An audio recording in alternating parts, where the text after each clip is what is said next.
Buenas tardes a todos, a todas. Espero que estén muy bien y son muy bienvenidos a esta quinta sesión del seminario Malvinas como nudo histórico, que es además una actividad muy especial por varios motivos. Institucionalmente, porque es una actividad que estamos realizando en concurso con el doctorado de Historia de la Facultad de Humanidades y Artes de la Universidad Nacional de Rosario. Tenemos en pantalla aquí a nuestro director, Alejandro Bujanian. Alejandro, te agradezco en nombre del programa la posibilidad de coorganizar esta actividad, compartiendo al invitado de honor que tenemos, que está dictando un curso de doctorado y a la vez participando de nuestro seminario. Hablamos, por supuesto, de Federico Lorenz, motivo por el cual todos ustedes están frente a la computadora en este momento. También es muy especial y muy importante la ocasión porque a pesar de que, bueno, de que la imprenta no nos ha jugado a lo mejor una de esas bromas que en prepandemia también pasan, ¿no? Porque digo, a veces uno prevé una fecha de salida para un libro y aún fuera de pandemia, antes de la pandemia esto ocurría. Hoy habíamos planificado hablar sobre la segunda edición de un bellísimo libro de Federico Lorenz, que se llama Fantasmas de Malvinas. Yo estoy buscando aquí en mi escritorio la imagen de la tapa para compartírselas. Y este libro lo publica la editorial de la Universidad Nacional de Rosario en una colección que se llama La especie humana y cuyo director, o uno de los codirectores, Rubén Chababo, nos acompaña. Yo te invito, Rubén, a que antes de darle la presentación y la bienvenida a la entrevista que vamos a hacer hoy a Federico, nos expliques, nos cuentes algo de la colección y de los motivos por los cuales UNR va a editar esta segunda edición. Bueno, muchísimas gracias, Darío, y a todos los que nos están escuchando por esta invitación. Voy a ser brevísimo. Solamente contarles, hola Alejandro también Eugenián, que está aquí presente, y a todos los colegas de la Universidad Nacional de Rosario. Para nosotros es un verdadero honor y un gusto, y es una pena que, bueno, estemos retrasados con tener el libro de Federico Lorenz materialmente en nuestras manos, pero es algo que en los próximos días sucederá, y como bien lo explicaste, tiene que ver con las demoras propias de una situación de pandemia. Brevemente decir que esta colección lleva por título La especie humana. La especie humana evoca el nombre de un famosísimo texto de un sobreviviente de los campos, de Robert Antel, un libro clave para la escena europea sobre la condición humana en situaciones límites. Quisimos homenajear con este título para agrupar alguna serie de textos que nuestra editorial pudiera dar a conocer. Entre esos textos está El discurso del indio, que es una traducción a lenguas originarias de un poema del poeta palestino Mahmoud Darwish. Está Palabras para decirlo, un texto clave de Perlasné, que trabaja las formas de nombrar las situaciones límites, concretamente relacionadas con la Shoah. Y está El diario de Mauthausen, de Bruno Vasari, que es un texto que se editó por primera vez en el año 45 en Italia y nunca más volvió a salir a la luz, y nunca lo hizo en lengua española, y lo estamos haciendo. Y el cuarto de los títulos, pero es el primero en que sale a la luz, es Fantasmas de Malvinas. Esta edición, esta serie, trata de unificar o de reunir, como ya les dije, voces diversas que hablen de lo contemporáneo, que inscriban su mirada y su escritura en la condición humana en situaciones extremas, y en un arco que abarque tanto la escena europea como la escena latinoamericana. Y estamos muy felices porque la edición es, en sí misma son ediciones muy bellas, con un diseño de tapa que nos ha conformado muchísimo y un trabajo con los autores muy estrecho.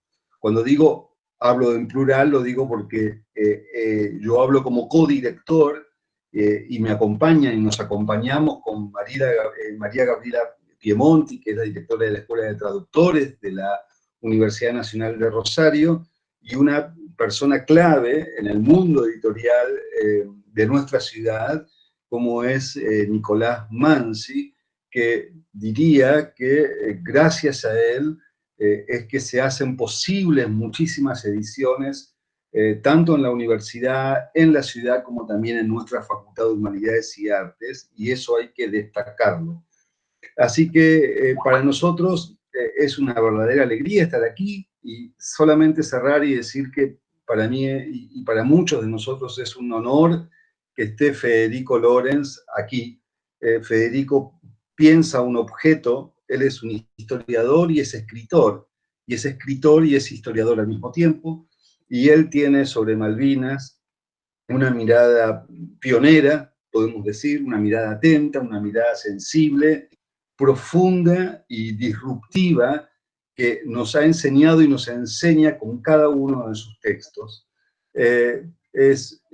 Federico es un maestro, Federico es alguien que está dispuesto continuamente a la transmisión de su objeto de estudio, un estudio complejo, siempre tensado por las disputas ideológicas que un tema como Malvinas convoca, y alguien a quien le tenemos un altísimo respeto, no solamente académico, intelectual, sino humano y ético, por su dimensión ética en el modo de abordar los objetos de estudio que aborda. Así que, dicho esto, para nuestra colección y en nombre de Nicolás Mansi, de María Gabriela Piemonti, gracias, Federico, por sumarte a nuestra colección. Gracias al doctorado Alejandro por también ser parte de esta propuesta, y obviamente gracias a Darío Barrera, con quien desde hace muchos años venimos trabajando juntos y a quien celebramos desde la Facultad de Humanidades y Artes que se haya cargado al hombro la posibilidad de este programa, que a nosotros nos orgullece por el programa mismo y por la figura de Darío Barriera, alguien a quien todos también apreciamos mucho en su dimensión humana y también, claro que sí, en su dimensión académica. Ojalá que el libro de Federico salga en los próximos días y tenga todos los lectores que ese texto se merece. Bueno, muchísimas gracias. Gracias, Rubén. Bueno, Rubén, muy amable. Alejandro, no sé si vos querés decir algo. Sí. ¿Está? No, nada, Ahí está. no quiero molestar y así lo escuchamos rápido a Federico. Solo nada, agradecerle a todos por estar aquí, por darnos esta oportunidad de escucharlo a Federico más allá del ámbito del doctorado. Así que gracias y gracias a Dios. Sí. Bueno, gracias, Ale.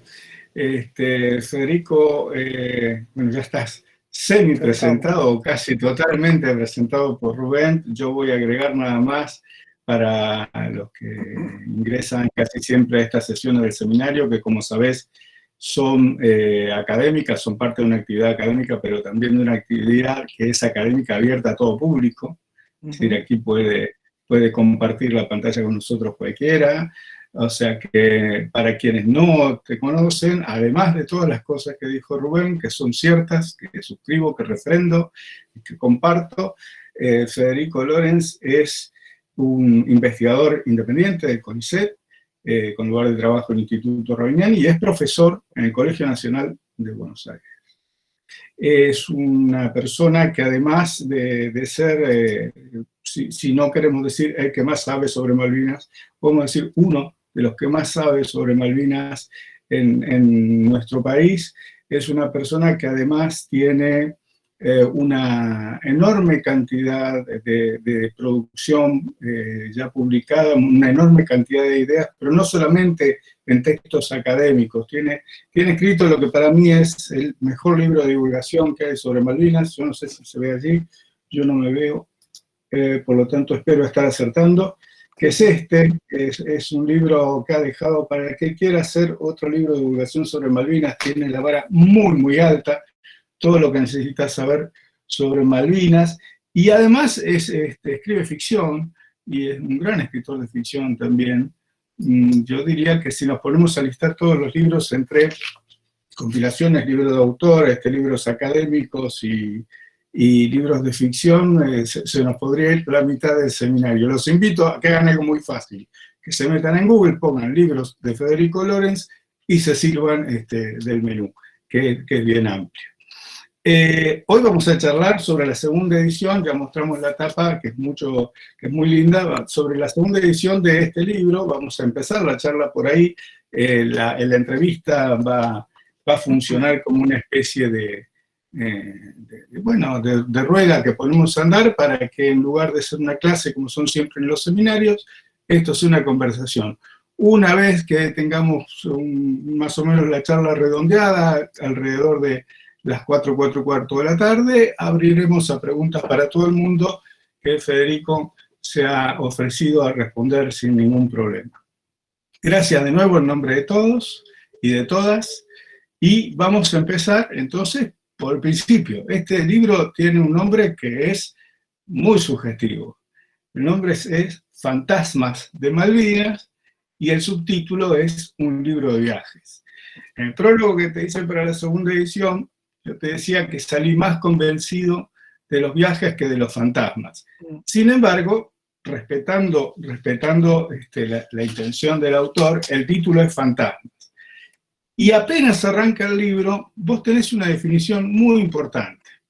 Escribís lo siguiente: para un fantasma, el tiempo no es importante, pero el espacio sí.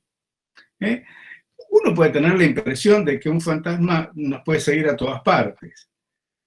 Y tu idea es al revés, que el espacio es muy importante para el fantasma. ¿Cómo podemos empezar a conversar sobre tu idea de lo que son esos fantasmas? Bueno, primero buenas tardes. Agradezco rápidamente la presentación. Hay muchos amigos muy queridos aquí en estos recuadritos virtuales a los que nos ha condenado la pandemia. Agradezco nuevamente la posibilidad tanto de estar hablando ahora como de estar compartiendo el seminario, y la reedición ampliada de Fantasmas, que es una aventura. Podrían agregar a la presentación que también soy un colado, pues después de los títulos que mencionaron en la colección, también es la vara alta para mi propio libro, así que muy agradecido.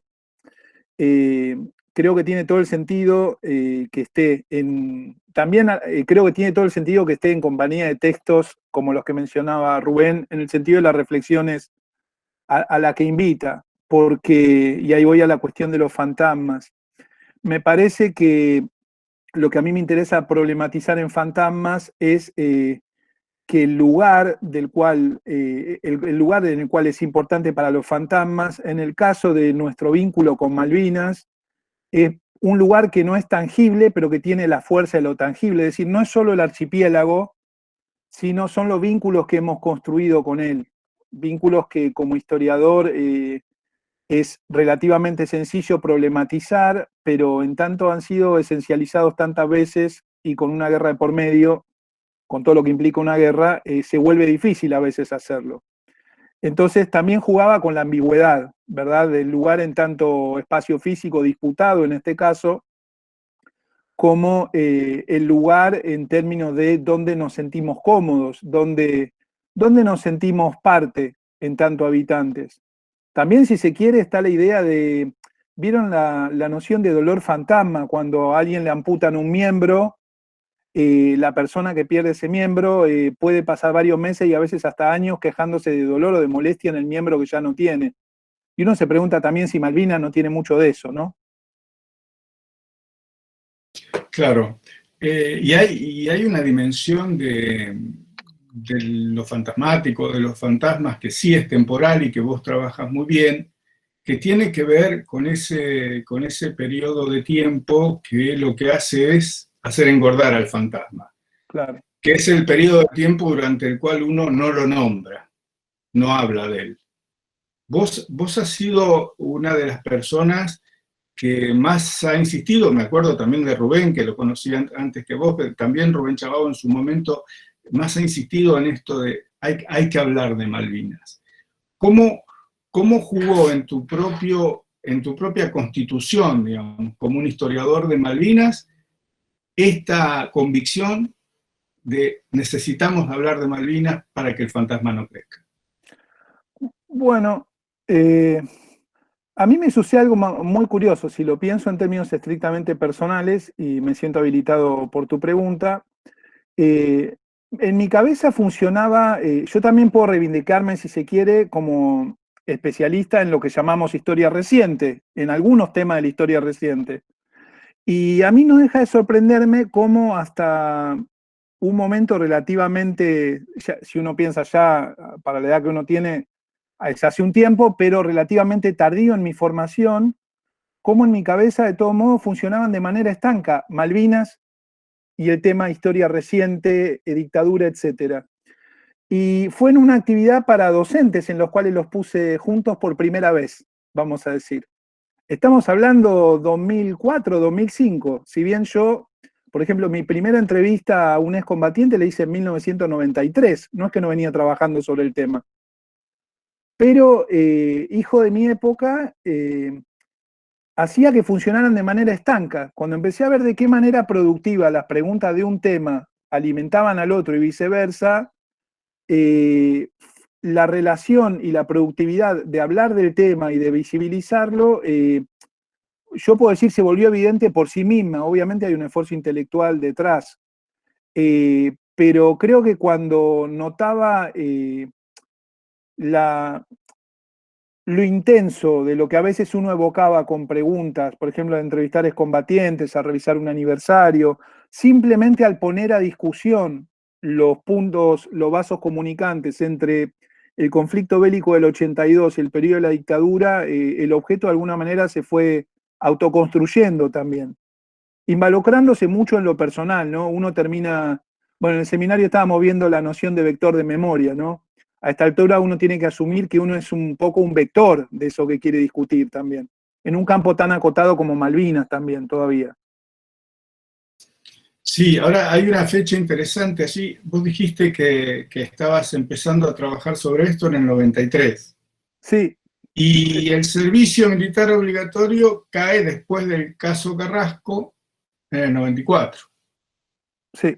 Y yo no puedo dejar de hacer una relación sugerida además por las relaciones que vos haces en el libro, que tienen que ver con justamente el servicio militar obligatorio y la guerra, ¿no? Sí, vos fíjate que, no obstante la derrota militar en Malvinas, el servicio militar obligatorio no cae después de Malvinas, cae después del caso Carrasco.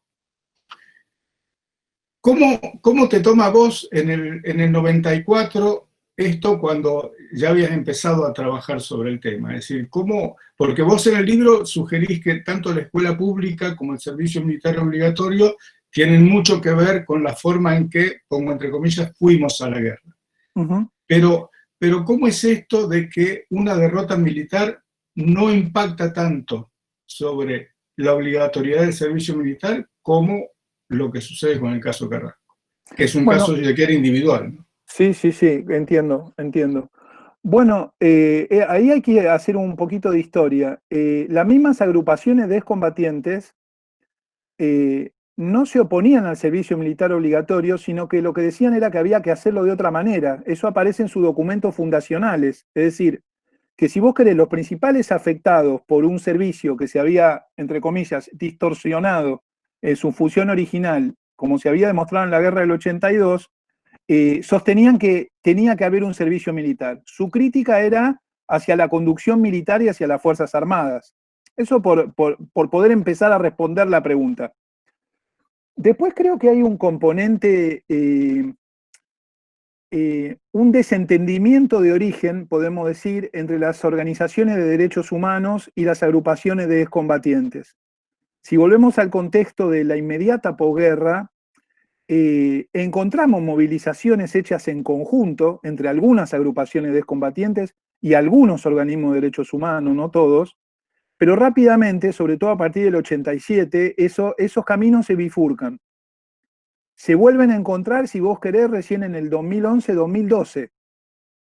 Entonces, lo que vos tenés, y no por todas las agrupaciones tampoco, entonces lo que vos tenés en el año 94, cuando se produce el caso Carrasco y se abandona el servicio militar obligatorio, es no tanto una, ¿cómo podemos decir? No es algo que haya, no es una decisión que haya surgido a partir de un fracaso evidente, como podía ser la guerra del 82, sino creo yo que estaba inmerso en el proceso más general y el discurso de aquella época, que era el de modernización del Estado. De algún modo el caso Carrasco lo precipita. Pero yo creo, y no soy especialista en esto, y no deja de ser un dato que no haya muchos trabajos sobre el servicio militar obligatorio todavía hoy, que la valoración sobre el servicio militar obligatorio sigue siendo positiva en muchos sectores sociales. Estoy haciendo un montón de generalizaciones todavía hoy, porque eso más bien tiene que ver con la lógica de construcción y consolidación del Estado Nacional. Cuando digo servicio militar obligatorio, digo también Fuerzas Armadas, por extensión. Fíjense que cada vez que hay una crisis económica de relativas proporciones, aparecen proyectos de legisladores e incluso de personas con funciones ejecutivas proponiendo la reinstalación del servicio militar, con modificaciones, por supuesto, porque no pueden ignorar la historia previa. Pero es una institución que ha marcado generaciones de argentinos varones y que sí, sin duda ha incidido en la forma en la que fuimos a la guerra. Lo sorprendente, en todo caso, es que no haya producido un cuestionamiento más rápido y más amplio a esa institución producida la derrota en Malvinas. Sí, sí, sobre todo porque, como vos bien lo decís también en el libro, y me permito citarte porque este es el ejercicio, ¿no? Conversar con lo que has escrito y con lo que nos puedes ampliar. Vos escribís, las fuerzas que torturaron y las que combatieron en algún punto fueron las mismas. Sí. Entonces yo creo que esto lo explicas muy bien en el libro y de allí vienen muchas de las dificultades para relacionarnos, para los argentinos y las argentinas con este tema y creo que por ahí camina algo de lo que funcionó en lo que se llama el proceso de desmalvinización posterior al 82, ¿no?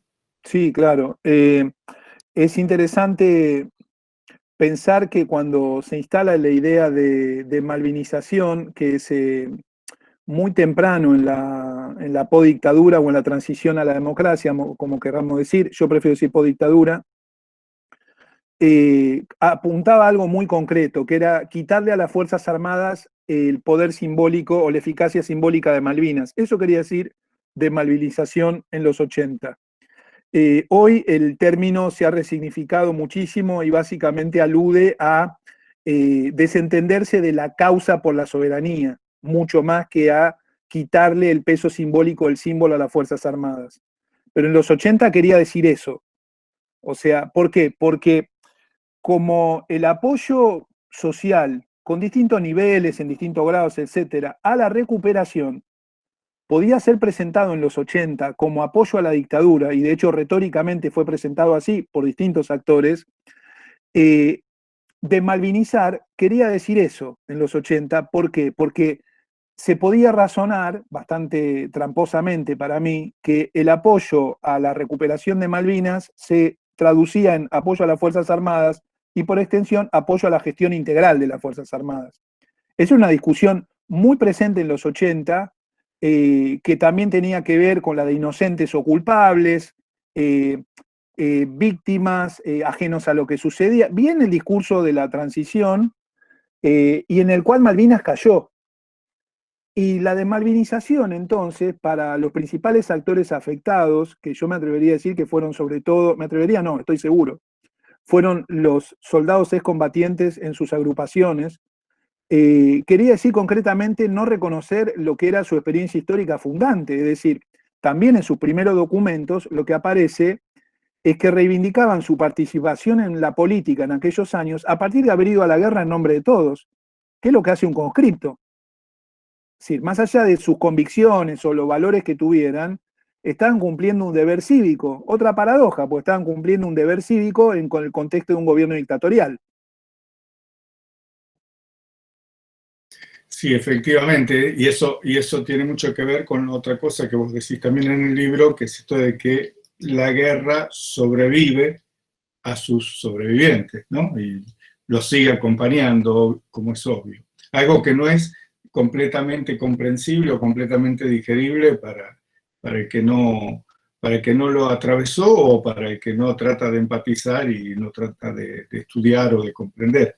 Ahora, esto mismo que estabas diciendo, cuando te escuchaba, digo, tiene su expresión en el campo historiográfico. Yo veo que hay entre los asistentes muchos historiadores, muchas historiadoras jóvenes.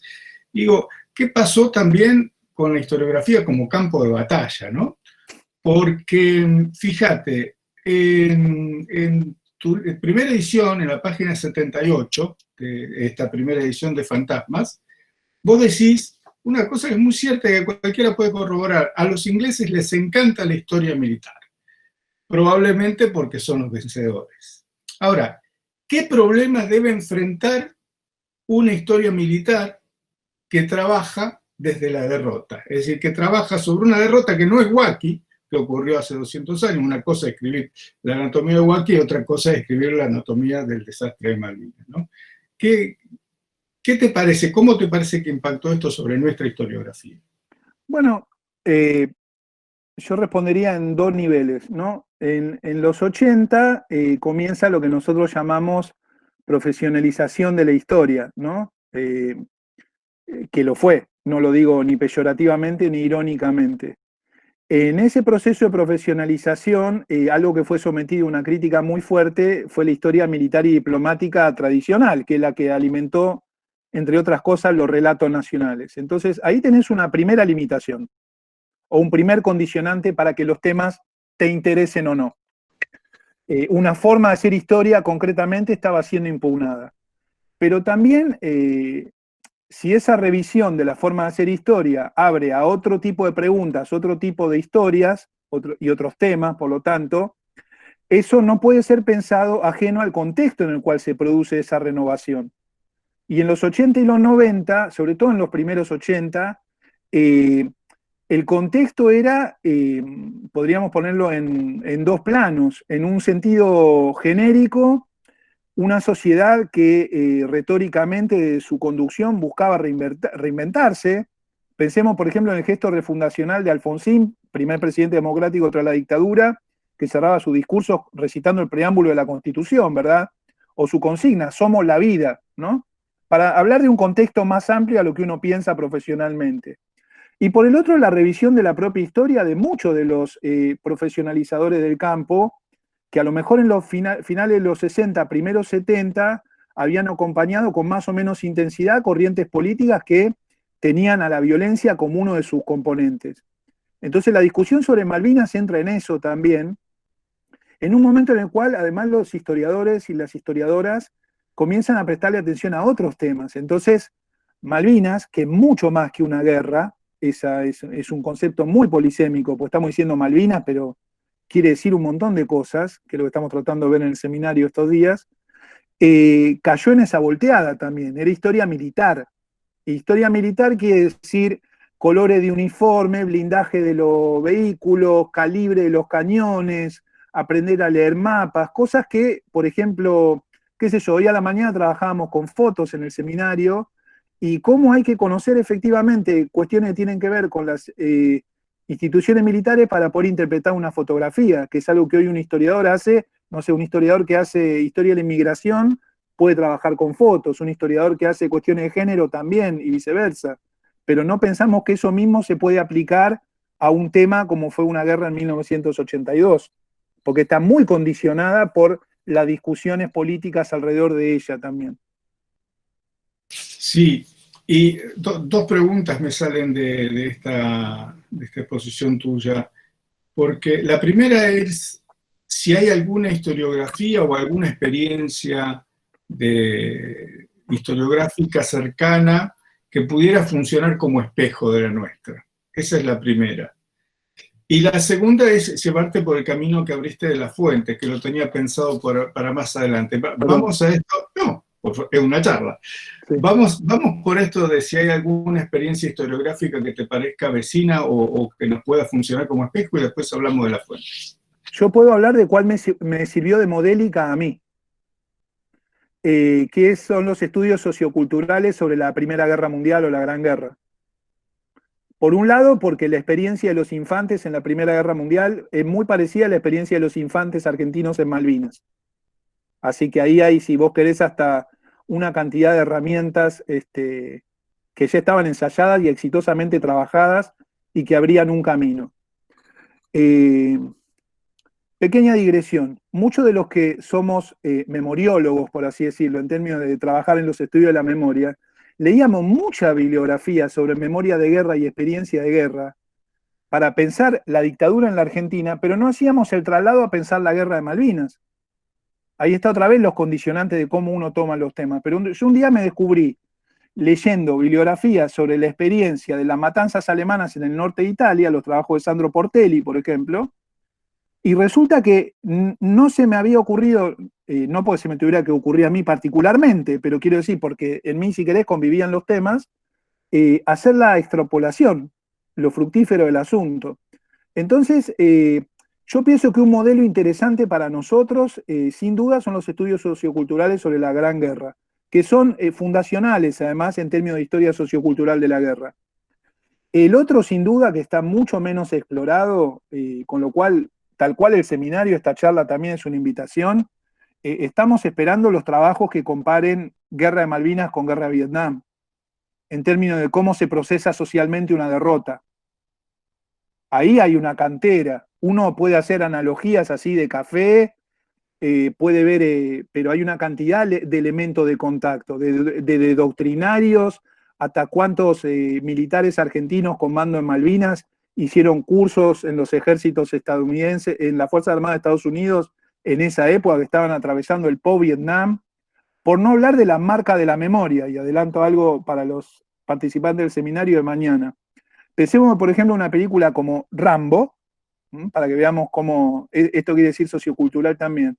Se estrenó en la Argentina en el segundo semestre de 1982. Es decir, la historia de un veterano desplazado de la guerra de Vietnam, que no quiere escuchar nadie, cae en un contexto en el cual unos cuantos miles de jóvenes argentinos están tratando a través de agrupaciones o individualmente que le presten atención. Entonces, para ir a la primera parte de la pregunta, creo que el espejo para mí son los estudios socioculturales de la Gran Guerra. Si me apurás, te digo, se están empezando a hacer cosas en relación con la guerra de la Triple Alianza, buenísimo, o los trabajos de Alejandro Rabinovich que mencionaste. Ahí es más bien cómo extiendo las herramientas al campo que trabajos en espejo, que son, si se quiere, dos cosas diferentes. Pero sobre historia de la Gran Guerra, en estos términos, hay, pero quintales de bibliografía. Quintales de bibliografía.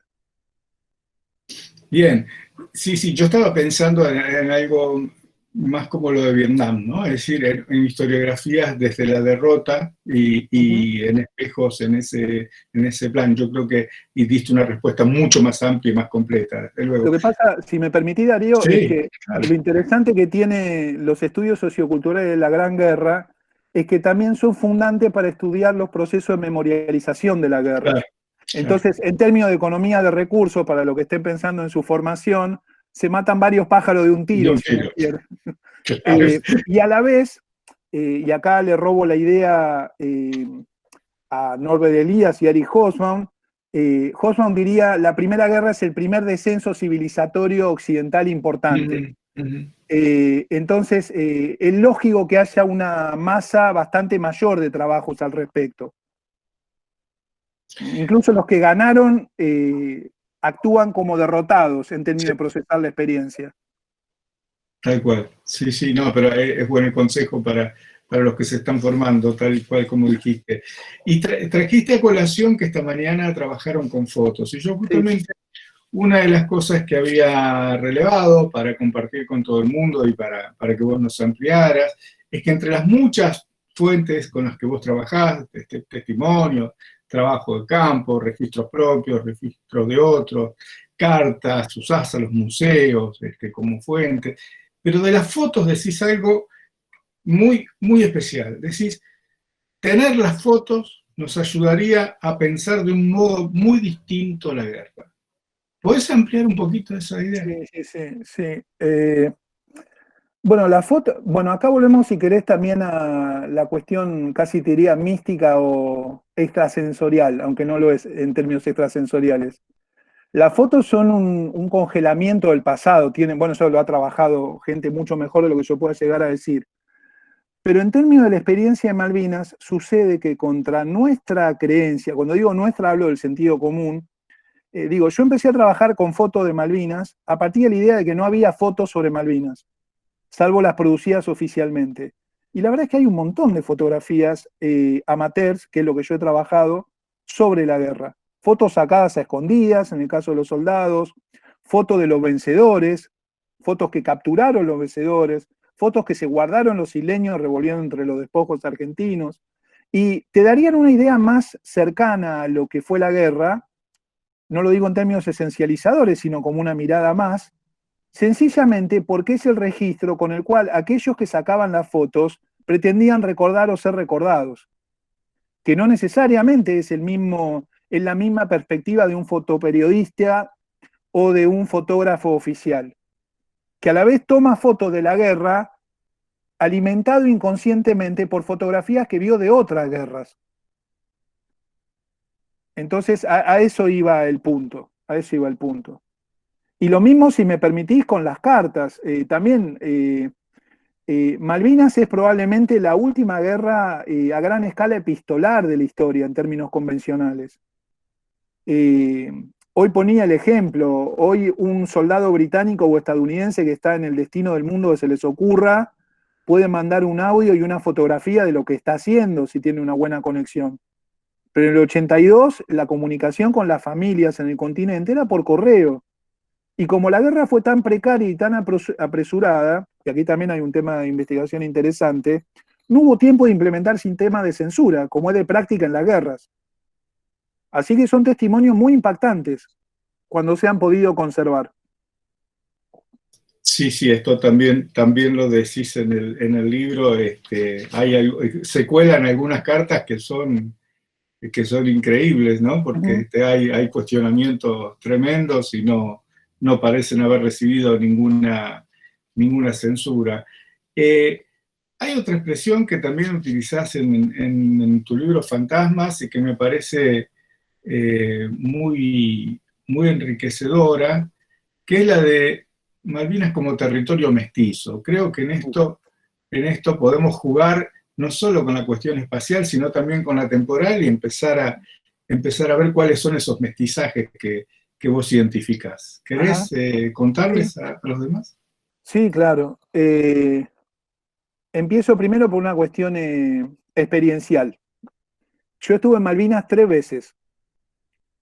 La primera vez fue con la excusa de hacer un documental radial para la BBC y fui con mi hermano, que vive en Tierra del Fuego. La segunda fue para buscar fotografías y cartas de argentinos, porque buena parte de ellas quedaron en las islas en manos de isleños. Y la tercera vez fui como guía de turismo el año pasado. Quería volver, esa es la verdad. Ahora, cada vez que viajé, yo estuve en un escenario diferente, aunque estaba en el mismo lugar. Ahora me explayo sobre esto. La primera vez que yo viajé, obviamente fui más que nada movido por mi interés en conocer la historia de la guerra.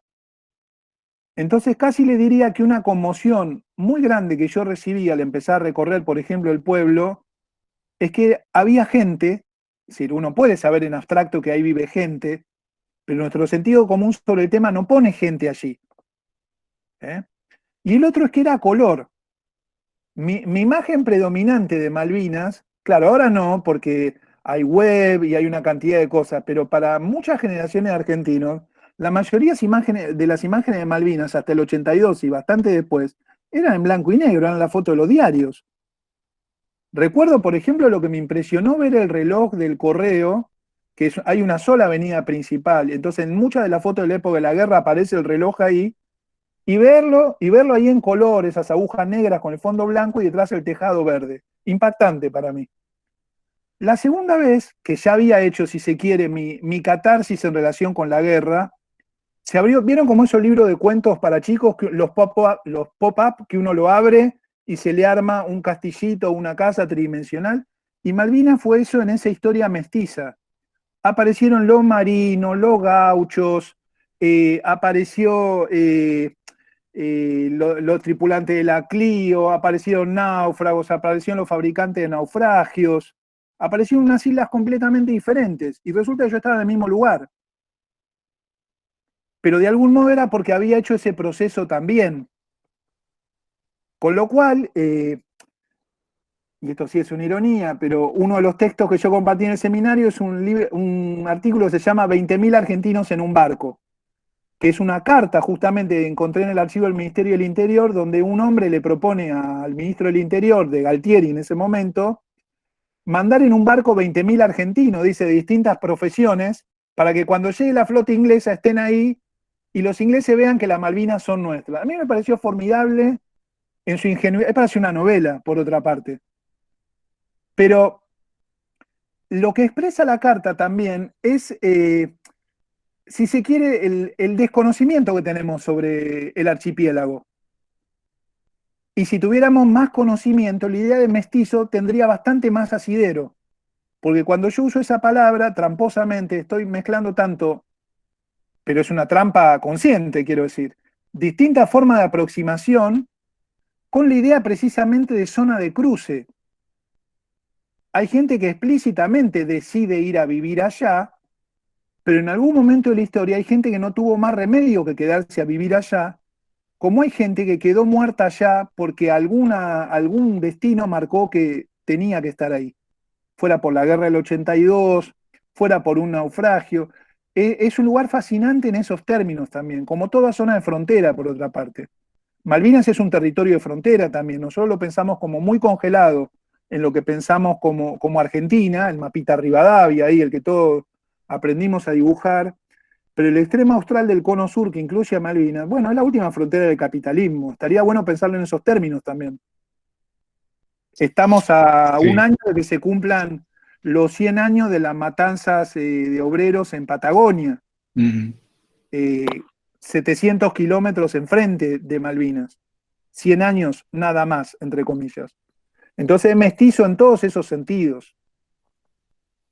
Sí, sí, incluso, bueno, los que trabajamos los periodos coloniales, es decir, de finales del siglo XVIII, sabemos perfectamente, bueno, vos también lo sabés porque has pasado por allí también, que el archipiélago se vuelve clave precisamente en el momento de la expansión más fuerte del imperialismo entre 1740 y 1780. Se vuelve clave, se vuelve un territorio de disputa, una frontera entre tres imperios, claro. Y desde luego que esa carga de Malvinas como frontera, a mí siempre me sorprendió mucho que no integrara la renovación historiográfica de la frontera, ¿no? Pero bueno, las razones tienen que ver con lo que vos dijiste, estaba cargada de un pasado reciente muy contaminado por la dictadura, estaba cargado de una historia política y militar muy fuerte, y la historia regional obviamente no le rindió a Malvinas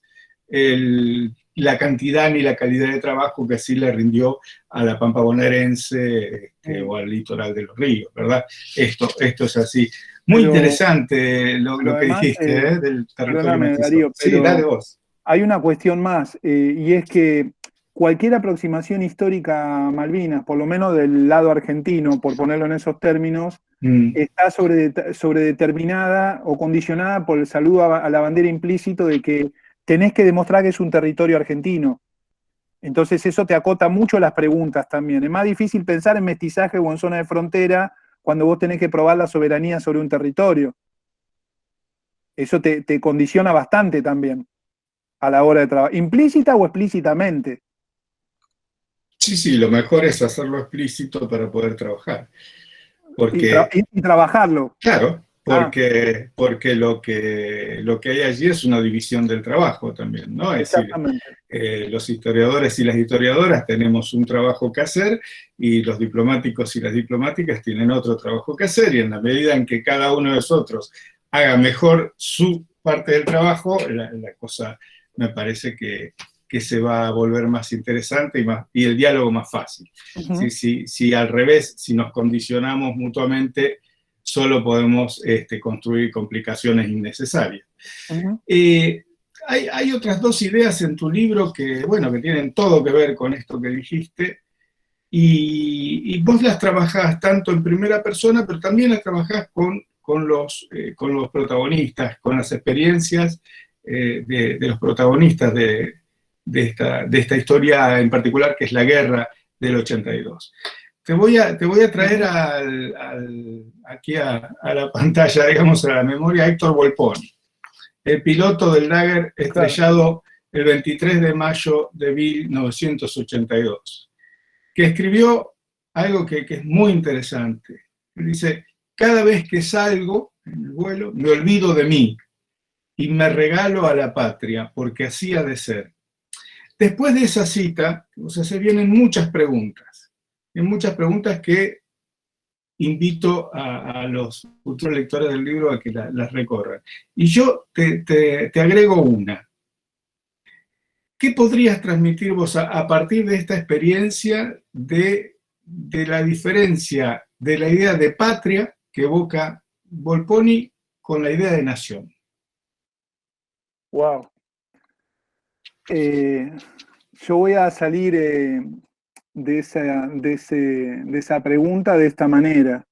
El primer ejercicio es reponer el mundo en el cual la afirmación de Volponi era posible, no en un sentido nostálgico de que quiero que vuelva, pero sí entender cómo una frase tan fuerte era posible en el año 82. Porque es muy fuerte, le está escribiendo una carta a la esposa y le dice: cuando salgo en una misión de combate, me entrego a la patria. Casi que uno tiende a pensar que es una hipérbole, ¿verdad? Pero no. También era gente que vivía, podríamos decir, de manera hiperbólica. Concretamente los pilotos, para poner en contexto esto, los pilotos argentinos en el 82 eran profesionales dedicados a la guerra, que sabían que tenían 9 de 10 oportunidades de no volver cada vez que salían. Con lo cual uno podría decir que vivían hiperbólicamente. Así que un primer punto es ese. ¿Por dónde pasa hoy la idea de patria y la idea de nación? Claramente son dos conceptos diferentes y para mí está bien que lo distingas en tu pregunta. Me parece que el problema es que justamente en Malvinas se subsumen, atravesados además por un componente territorialista muy fuerte. Entonces, como yo soy, es muy genérico lo que voy a decir, pero ideológicamente yo me considero un basista, vamos a decir. Me gusta decir que escribo sobre lo derrotado, me gusta pensar en la acumulación colectiva del conocimiento, porque soy profe. Para mí, los destacados, los héroes, como uno aprendió incluso a admirarlos en la escuela, son precisamente excepciones. Ustedes me pueden decir: sí, todo héroe es una excepción. Pero por eso pienso que tiene que haber otro tipo de virtud patriótica que cree comunidad. Yo creo que en todo caso lo que Malvinas debería haber puesto en crisis es una escala de valores en términos de lo que era ser patriota y no serlo. Porque ese ideario patriótico tanto llevaba, a ver, que para dar unos cuantos saltos y discutir, que la palabra patria estuviera en la consigna de una organización perseguida por la dictadura y fuera consigna de la dictadura, para mí es un tema conceptual a desarmar. Que Dios y patria o muerte estuviera presente en la consigna de los comandos argentinos y de Montoneros, conceptualmente es un problema. Entonces a mí me parece que la pregunta pasa por el vínculo anclado no necesariamente a emblemas que tienen que ver con el territorio, y diría incluso, no se puede renegar de vínculos anclados en el pasado. Pero en todo caso hay que hacer un esfuerzo muy grande por un pasado que no sea esencializado, porque si no a la vez te condiciona mucho. Claramente Volponi y quienes fueron a la guerra en el 82 habían sido formados en ese culto patriótico, épico, de entrega de la vida en nombre de la patria y demás. Y me remito ahora a lo que nosotros estamos viviendo. Ni bien empezó el ASPO, el aislamiento social preventivo obligatorio, hubo bastantes voces que se alzaron criticando la malvinización de la pandemia. Recordarán que se usó incluso esa expresión, como también se usó la expresión infectadura, remitiendo directamente, fíjense, ahí volvemos a tu primera pregunta, los fantasmas, si querés, pero no quiero irme mucho. Creo que para mí lo patriótico pasa hoy por imaginar vínculos comunitarios, tal vez más humildes y más grises, que no pasen por referentes excepcionales, como es alguien que da la vida por la patria. Sí, para mí hay una gran pregunta, pero también soy hijo de mi época, que sin negar la experiencia histórica, es decir, Volponi existió y tengo que creer que estaba convencido de lo que escribió, el caso de Volponi o el de Miles, porque es el ejemplo que vos pusiste. ¿Cómo construyo compromisos semejantes con los demás? Entendiendo que para mí patria quiere decir lo demás, diría el otro, pero está bastante connotado. Entonces, ¿cómo patria deja de ser una abstracción y solamente un sistema de valores para hacer un vínculo concreto en el presente que proyecte? Eso para mí es la gran pregunta hoy. Por eso hoy tambalean la medida de cuidado comunitario, si se me permite la digresión. Porque esos lazos son los que están débiles. De repente tenemos vínculos mucho más fuertes con imágenes sobre el pasado o con símbolos que con los vivos que habitamos el mismo espacio inmaterial y territorial.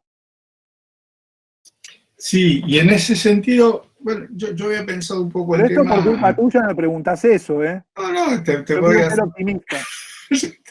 te voy a hacer una pregunta para retomar un aspecto de esto, porque Sí. Una de las grandes diferencias que hay, digamos, es que no se puede pensar patria sin lugar, en cambio, una nación se puede pensar sin territorio. Sin lugar, sí. Hay naciones sin lugares y no hay patria sin lugar.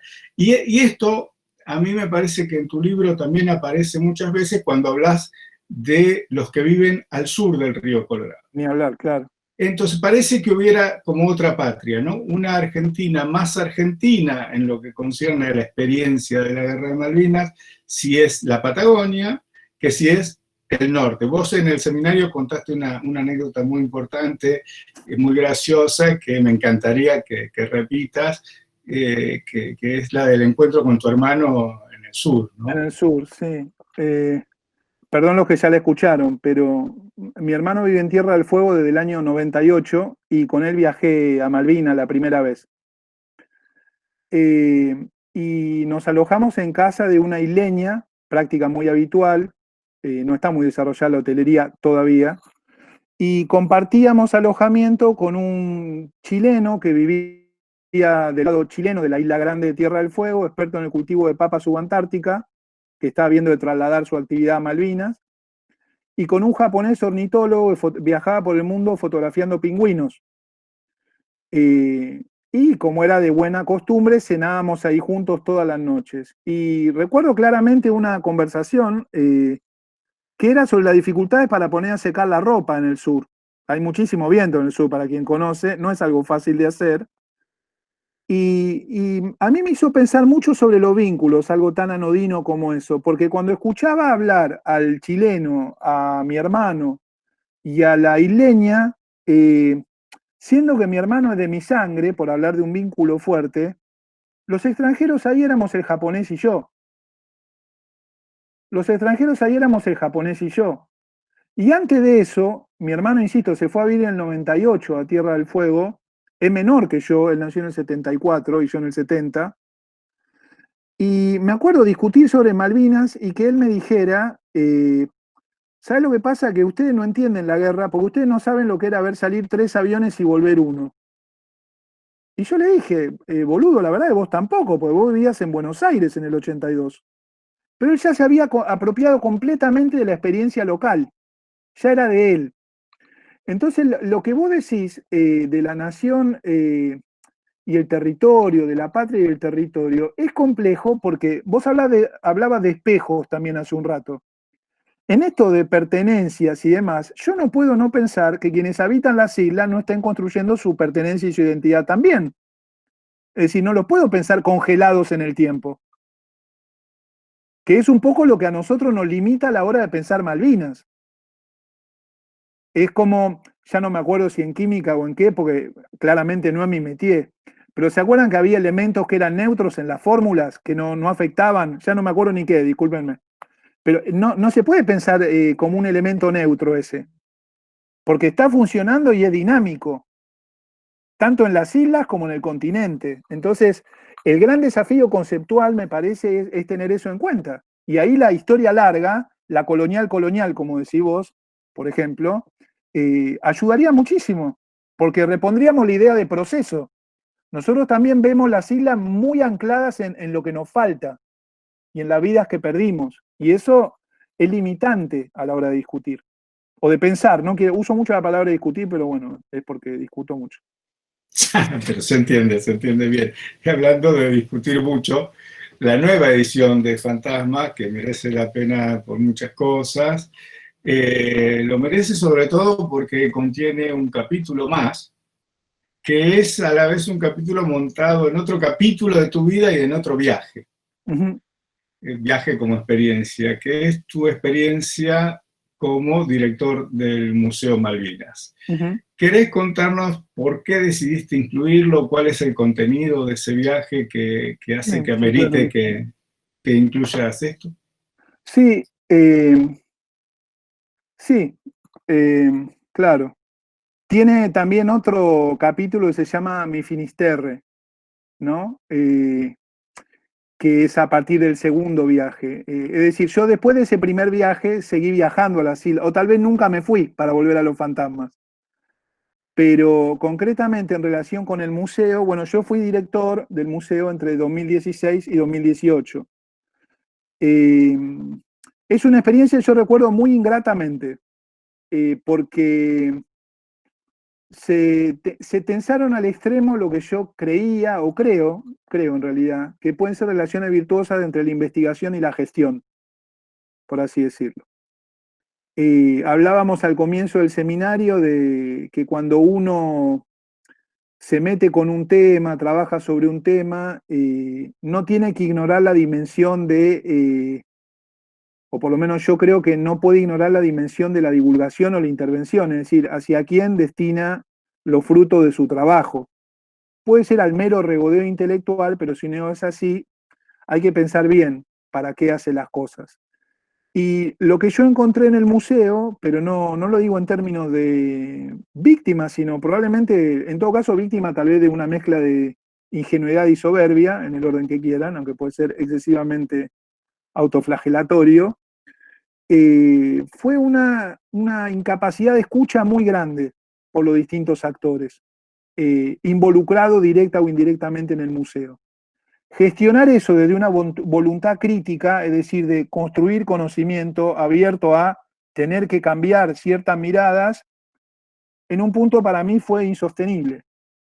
Porque era una disputa por un símbolo. El símbolo el museo más que un museo, es decir, un lugar para discutir o aprender críticamente algo, era también un bastión, era un símbolo en sí mismo. Y eso no se gestiona con preguntas abiertas a los grises. Ni para una gestión que recorta recursos, ni para quienes crearon el museo y trabajaban en él y pensaban que era un bastión a defender. El lugar intermedio es muy complicado. Muy complicado. Pero también creo que nos dice mucho sobre cómo entendemos la negociación y el diálogo político. Me parece que cuando eso está atravesado por cuestiones a las que vestimos del ropaje de lo sagrado, estamos en problemas serios. Y eso excede Malvinas. Malvinas, si se quiere, podría ser el ejemplo extremo. Pero creo que excede, atraviesa varios planos de nuestra forma de hacer política y vincularnos. Sí, bueno, seguramente van a surgir preguntas después del público que te permitirán, en todo caso, ampliar o explayarte más si alguien quiere. Yo te voy a hacer una última antes de abrir en general, y es una pregunta te voy a sacar de fantasmas bueno. Y te voy a traer a este otro libro, a todo lo que necesitas saber. Y acá hay una confesión de parte que de todas maneras no nos releva de pruebas.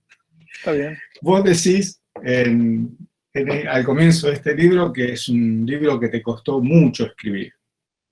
Te costó mucho escribir y que el proceso de la edición del libro fue muy difícil. Los que estamos, digamos, del lado de la escritura y de alguna experiencia de divulgación, podemos intuir por dónde pasa. Sin embargo, cada experiencia es única. Entonces, yo tengo muchas ganas, y nunca te lo pregunté en privado, tengo muchas ganas de hacerte esta pregunta en público. ¿Querés contarnos alguna de las complicaciones de hacer un libro tan bueno, además, tan completo, tan lleno de preguntas, que parece tan fácil? Es decir, si alguien lo lee, le da la impresión de que esto te sentaste y lo soltaste de una, pero detrás de esto hay muchísimo trabajo y, como vos dijiste, muchísimas dificultades. ¿Querés contarnos algo de la cocina de un libro de síntesis como ese? Y sí, primero la limitación del espacio, si vos querés. La limitación, o sea, ¿qué puede uno considerar esencial sobre un tema? Es algo relativamente fácil de resolver si no hay límite de espacio. Espacio me refiero cantidad de caracteres, ¿no? Después aparecen dos condicionantes fuertes, que es lograr esa síntesis de una manera comprensible y que sea agradable de leer, lo cual eso queda a juicio de los lectores, por supuesto. Ahí, sin duda, dos cosas me ayudaron mucho, es, si vos querés, la práctica periodística. Puede sonar pretencioso, porque yo no me considero periodista, pero sí publico en medios cada tanto. Ahí estás obligado a ser conciso y concreto. Y la otra gran escuela, para ser claro, es la enseñanza secundaria. O sea, cuando vos das clase en secundario no te podés dar el lujo de que no te entiendan, porque Claro. se vuelve un calvario para los chicos y para uno. Entonces, eso me ayudó mucho, si vos querés, desde el punto de vista metodológico. Ahora, desde el punto de vista conceptual, yo también estoy preso de esto que someto a crítica con más facilidad cuando tengo tiempo para discurrir. Que, che, pero si yo cuento esto, lo que van a decir es que estoy relativizando tal o cual derecho o relativizando tal o cual posición. De hecho, una de las objeciones que yo recibí, no importa la persona, pero sí es de personal de Cancillería, es que el libro abre la puerta a la posibilidad de pensar que alguna vez no existió algo llamado Argentina. Cuando cualquiera que trabaje historia sabe que Argentina no es un mineral, como ningún país es un mineral. Los países son construcciones históricas, etcétera, y bla, bla, bla. Pero una cosa es en un ámbito donde eso es algo que nadie se pondría a explicar, y otro es cuando, por ejemplo, un libro o el material que sea es pensado para intervenir concretamente en una discusión. Afortunadamente, el libro fue pensado para intervenir en una discusión, en el sentido de abrirla, no de cerrarla desde una posición. Y por eso es que pude resolver esas facilidades, esas dificultades, perdón, pero es un lindo fallido, teniendo en claro eso desde el primer momento. De hecho, el libro no lo tengo a mano, pero hablé con una cita de Hannah Arendt, donde explica las opciones que uno como intelectual tiene. Y esto es optar por el lado de la verdad en el sentido de lo que mi análisis crítico me hace creer que es la verdad. Ese es el punto. Yo lo tengo acá y te puedo ayudar. Dale. Es de Susan Sontag, la cita. Sontag, perdón, sí, Sontag. Si querés, la leo para la gente. Dice: la comprensión de la verdad no siempre facilita la lucha por la justicia. Algo que se puede aprender también viendo series como El Jurado o El Juicio.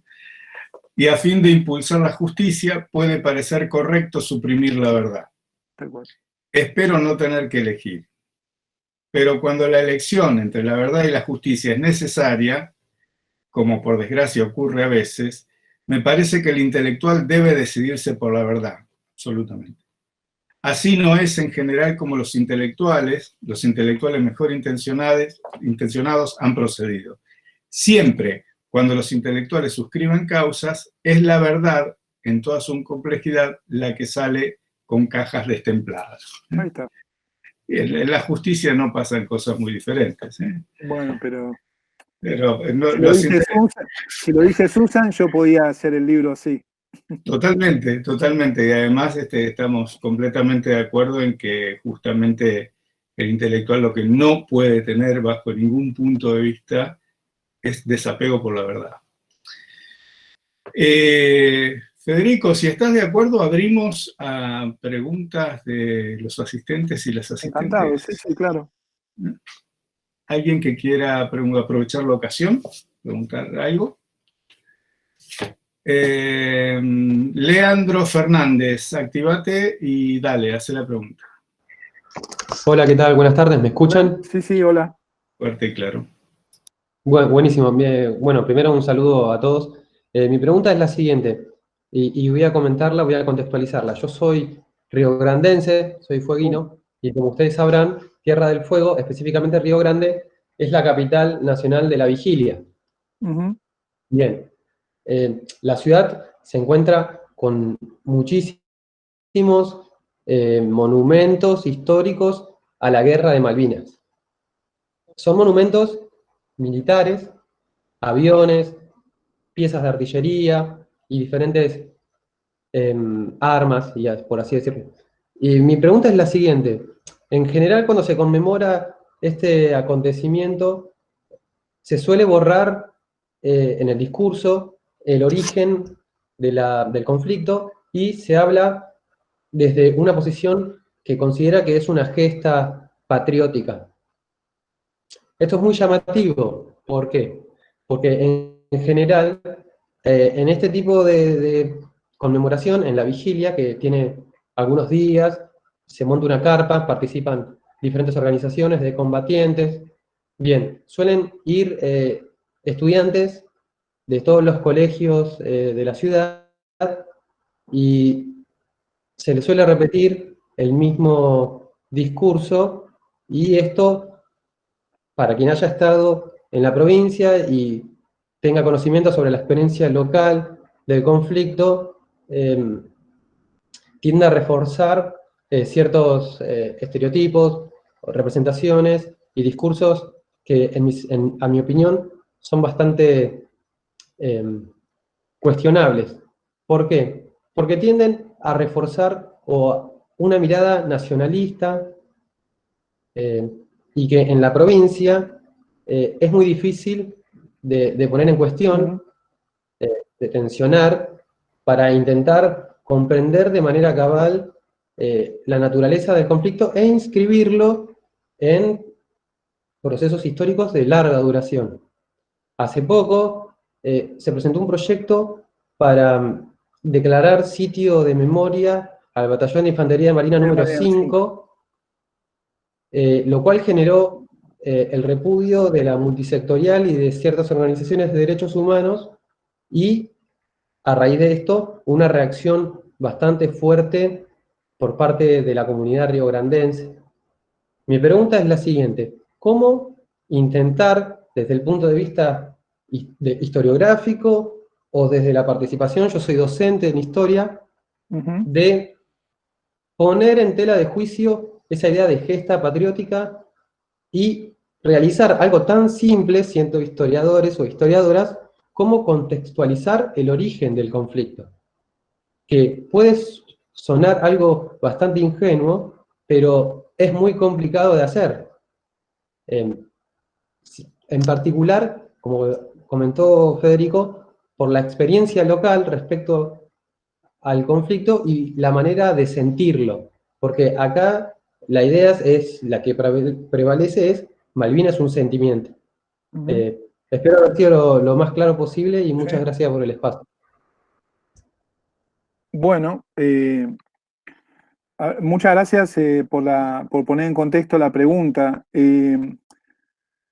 Yo te lo contesto de esta manera. Muchas veces sucede al revés. Es decir, yo me he apoyado de las experiencias locales como la que contás para tratar de señalar en planos más amplios a colegas porteños, por ejemplo, la importancia de tomar esos temas de historia local, que tienen una intensidad como la que vos marcás. Es muy difícil a veces romper ese tipo de discursos. Me parece que el aporte que desde la disciplina se puede hacer tiene que ver con tematizar otro tipo de objetos a partir de lo que Malvinas convoca. Por ejemplo, la experiencia civil del conflicto. Por ejemplo, historias que tienen que ver con movimiento de personas o con las distintas fronteras de distintos tipos de explotación en la región. lo cual no quiere decir que sean cambios que vayan a suceder rápidamente. Precisamente, vos nombrás el Batallón de Infantería Marina 5 en Río Grande, y es una institución estatal con muchísimo peso en la ciudad. Entonces, las memorias como tales llevan mucho tiempo de sedimentación y por lo tanto llevan también mucho tiempo en términos de revisión. Yo no creo que haya memorias que reemplacen otras tampoco, eso quiero ser claro. Creo que mi máxima aspiración sería la de que de algún modo no es que convivieran en una armonía perfecta, pero sí por lo menos que una no excluyera a la otra, que es lo que a veces a escala local, cuando hay memoria muy intensa y un sentido de propiedad muy fuerte sobre los temas, pasa. Entonces creo que un primer esfuerzo, pero no es una receta, es una opinión. Quiero ser claro en esto porque es muy fácil decirlo así. Son lo que un militar llamaría estrategia de aproximación indirecta. Referirse al tema desde otros ángulos y desde temas que aparentemente no tienen una vinculación directa con la gesta, como decís. Creo que ese es un primer camino y que lleva tiempo y que genera, esto sí lo digo autobiográficamente, muchas situaciones de mucha frustración muchas veces. ¿Aldana? Sí, casi que a mí me sacó la pregunta de la boca, iba por ese lado también mi pregunta, muy parecida, pero la quería conectar más que nada con lo que hablaba Federico sobre la idea de patria, sobre construir una idea de patria y de comunidad que exceda lo bélico o que exceda la figura del héroe. ¿Cómo pensabas vos o qué elementos considerabas importantes destacar o resaltar para construir esa idea de patria y de comunidad relacionada a Malvinas, en la que el conflicto bélico no sea el eje principal? Gracias por la presentación. No, gracias por la pregunta. Mirá, hoy por hoy yo creo que, o sea, la noción de héroe tiene mucha noción de entrega y una noción sacrificial muy importante, ¿verdad? En eso podemos estar de acuerdo. La verdad que yo no creo que sean, y no hay por qué estar de acuerdo en esto, pero en mi opinión, creo que a lo mejor hay que pensar en formas menos épicas y definitivas de entregar algo de uno por lo demás. Me parece que el problema que tenemos con la cuestión de la figura del héroe es que está muy asociada a la guerra y a la noción sacrificial, sea en nombre de la patria o en nombre de la revolución, si quieren. Hay todo un tema con la muerte y demás que me parece que por lo menos sería importante revisar. O sea, ¿cómo es la entrega por lo demás cuando no necesariamente implica la entrega o la toma de la vida? Creo que ahí uno podría empezar a pensar en una cantidad de otros tipos de referentes. Y me remito, si quieren, otra vez al contexto actual, a lo que nos toca. Creo que muchas veces el esfuerzo que se nos pide cuesta porque no es traducible a lo que entendemos por sacrificio o por resignar algo de lo propio por el bien común, esa vieja noción también, ¿no? Pero para cerrar con lo que me preguntabas, Aldana, quiero recordar bien, me parece que también estamos discutiendo con adversarios muy poderosos, que es un sistema de representación de lo que es la patria y la nación construido durante generaciones. Estamos en un país, como muchos otros países, en los cuales la educación pública ha sido fundamental para construir algún tipo de, entre comillas, argentinidad. El problema en todo caso, y acá retomo con la intervención anterior del compañero Fueguino, es cuando esa visión estatal nacional tan central se instala en regiones, si ustedes quieren, alejadas del lugar donde atiende Dios, en Buenos Aires, porque a esa reafirmación en lo local se le agrega un componente más que es el enfrentamiento porteño-provinciano, si vos querés, en un plano genérico. Eso tampoco hay que subestimarlo en términos de arraigarse en la propia memoria. Muchas gracias, Federico. Alejandro Ujanian quiere hacerte una pregunta. ¿Vale? Acá estoy. No te oímos, Ale, a pesar de que... A ver. No todavía. No. Ahora sí, dale, a ver. Ahora sí. Bueno, aprovecho una vez más para agradecerles porque, digamos, la experiencia de lo que podría ser un seminario con muy poca gente reunida, abierto a toda la comunidad, me parece que es una oportunidad única la que tenemos, ¿no? Y la estamos aprovechando al máximo. Entonces, agradecerles por eso y preguntarles por algo que está dando vuelta en toda la conversación. Estuvo en las preguntas de Darío, me parece también de otros que participaron, en torno a cierto componente ideológico de la causa Malvinas y particularmente con la cuestión del nacionalismo. Es decir, me gustaría que nos expliques, que nos ubiques en cuanto a cómo se ha pensado la cuestión de Malvinas, sobre todo en tradiciones como las nacionalistas, que a lo largo del siglo XX han estado vinculados sobre todo con opciones políticas de derecha y por lo tanto ha sido una causa muy cercana a posiciones más militaristas, aunque la opción militar finalmente no siempre se aplicara, pero siempre estuvo presente en el panorama al menos como posibilidad, digamos, como alternativa, como hipótesis. Entonces, por una parte eso, digamos, pensarlo no en términos solo de nación y patria, sino de nacionalismos y cómo se ubica cómo pensar la causa de Malvinas en relación a las distintas vertientes políticas, ideológicas que presentes incluso en la actualidad. Entonces eso se engancha con otra cuestión que también mencionó Darío, que es, cómo es el tema en el marco de la comunidad académica y yo diría del campo cultural más general, ¿no? Y entonces lo que te iba a preguntar puntualmente es sobre la posición, claro, ya hace unos años, ¿no? La posición que expresaron en el 2012, si no me equivoco, un grupo de intelectuales, historiadores también, pero intelectuales en general sobre la cuestión de Malvinas, que en ese momento eran todos de la oposición, o sea que la crítica, digamos, a la política sobre Malvinas era al mismo tiempo una crítica al gobierno en esa ocasión de Cristina Kirchner.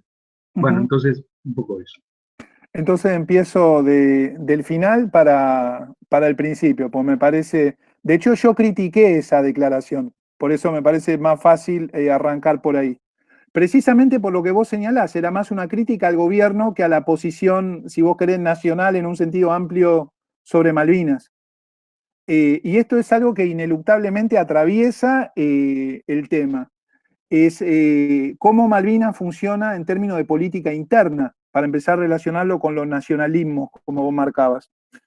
Lo que uno encuentra en el siglo XX es primero una gran coincidencia en sectores que vos dirías opuestos ideológicamente. Es decir, aquello que uno diría tendrían que estar en veredas enfrentadas, están en la misma trinchera cuando de Malvinas se trata, en tanto símbolo. Ahora, si yo pienso en la consolidación de lo que podríamos llamar una causa nacional y voy a la década del 30, estamos pensando, por ejemplo, en integrantes del grupo Forja, con lo cual el componente antiimperialista era muy grande. Una denuncia explícita del imperialismo británico, fundamentalmente, vinculada, si vos querés, para llevarlo más atrás y también más adelante, al revisionismo en un sentido genérico, pues sabemos que hay distintas, bueno, de hecho, a quién se lo estoy diciendo, pero sabemos que hay distintas expresiones en relación con lo que es el revisionismo histórico. La cuestión, desde el punto de vista de lo que podríamos llamar el nacionalismo, me sale decir nacionalismo liberal, lo cual no es un oxímoron en el caso de Malvinas.